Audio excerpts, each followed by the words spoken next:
महाशिवरात्रि का आध्यात्मिक और वैज्ञानिक दोनों तरीके से महत्व है। शिवरात्रि का अर्थ है हर महीने का 14वां दिन, जो कि अमावस्या से एक दिन पहले आता है। एक वर्ष में 12 से 13 शिवरात्रियां होती हैं।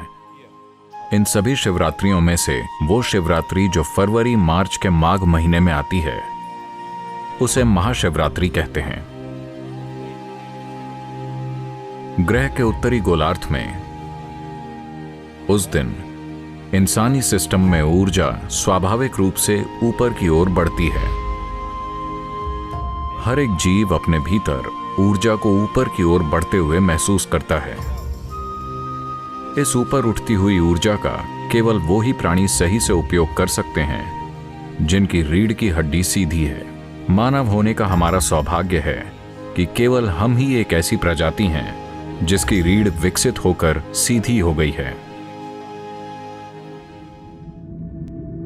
अगर आप दूसरी प्रजातियों के विकास की प्रक्रिया को देखें तो आप पाएंगे कि बिना रीढ़ वाले से रीढ़ वाले की तरफ बढ़ना एक महत्वपूर्ण कदम था, और विकास प्रक्रिया में दूसरा महत्वपूर्ण कदम था रीढ़ का आड़ी अवस्था से खड़ी अवस्था में आना।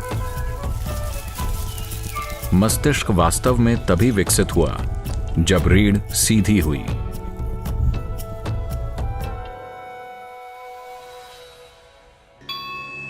जैसे कि महाशिवरात्रि की रात में ऊर्जा स्वाभाविक रूप से ऊपर की ओर बढ़ती है, रात भर रीढ़ को सीधी रखने से जबरदस्त लाभ होता है। ये उनके लिए विशेष रूप से फायदेमंद है जो खासकर आध्यात्मिक मार्ग पर हैं, पर ये उन लोगों के लिए भी महत्वपूर्ण है जो पारिवारिक स्थितियों में हैं, और साथ ही दुनिया में उन लोगों के लिए भी जो महत्वाकांक्षी हैं। आध्यात्मिक मार्ग पर चलने वालों के लिए, योगियों के लिए ये वो दिन है जब शिव अपने भीतर की सभी हलचलों के परे चले गए और पूरी तरह से स्थिर हो गए। इसी दिन उनकी तीसरी आंख खुल गई और उनका बोध खिल उठा। हम ये कह रहे हैं कि ये दो आंखें सिर्फ इंद्रियां हैं।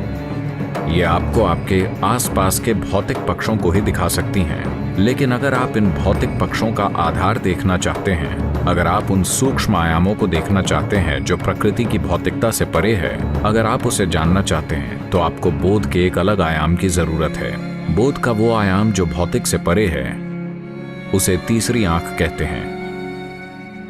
तो ये वो दिन है जो आपके तीसरी आंख खोलने या आपके भीतर बोध के गहरे आयाम को उजागर करने की यात्रा को सहज बनाता है।